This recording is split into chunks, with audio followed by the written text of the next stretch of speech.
So Around the World in 80 Days is a sort of wonderful mixture of different kinds of stories, because it's, as well as being a sort of an adventure story and a challenge, a race against time, there's also a little bit of a love story in there. There's a sort of crime story, because Fogg is suspected of having robbed the Bank of England, and it also has this amazing sense of the world and of visiting the world, and the world around us being a world that's getting smaller, something that we talk about, quite a lot now, when we can quickly jump on a plane and be somewhere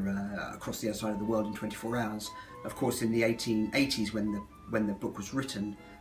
the idea of travelling to another place in the world was quite amazing or remarkable, and I think that that's one of the things that Byrne really captures in the book, is a sense of excitement about the world and the world that was opening up for people to go and explore.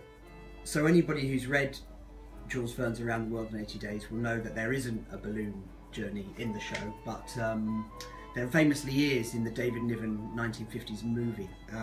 and as part of our show we do refer to and use the balloon as part of the story, and one of the ways we do that is to use a shift of scale in the show. And if anyone's seen any of our other shows, and it's the same in quite a few other performances, we've looked for a moment where you change the scale from the live, real human scale into a sort of animated scale. And one of the things that's interesting about doing that, so when you have an object like this, you're asking the audience to imagine in a way, by reducing the scale of what you do, you create a much bigger space which the audience need to fill up with their imagination. And one of the reasons I think why people are sometimes delighted or excited about that is because investing in this as a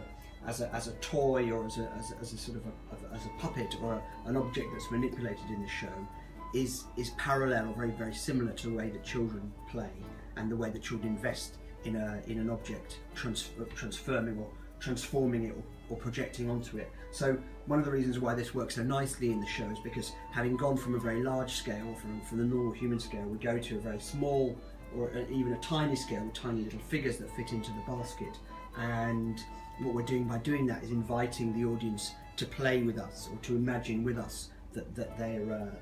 this is real and big and so on. And by doing that, you're able to sort of invest in a kind of emotional, or give this an emotional life, which as a simple sort of object hanging there it doesn't have. And I guess that's a little technique, or a little a way of thinking that we've used in quite a few projects, and one of the moments in Around the World in 80 Days that really sort of audience are often really delighted by, or refer to afterwards and say, oh no, that was a wonderful moment when we shift into this kind of miniature scale and the balloon flies away out of the frozen American prairie. So coming to the show, it's a really lovely rough and tumble adventure. The action spills into the audience at times. It's sort of full of live music and comedy. I mean, the book itself is very funny and contains lots of jokes and quite comical characters. You can also expect to see a whole variety of different forms of transport evoked, from a steam train and a paddle steamer through to an elephant and a balloon. And I guess it's a really satisfying adventure story, because it has this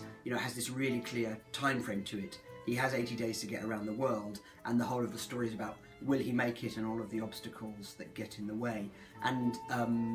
that's something that was really interesting playing the show here in Cambridge when it was first on, was the excitement that the audience had in the final moments of the show, counting down to sort of Fogg's arrival back in London, and will he have made it or won't he have made it. And I won't reveal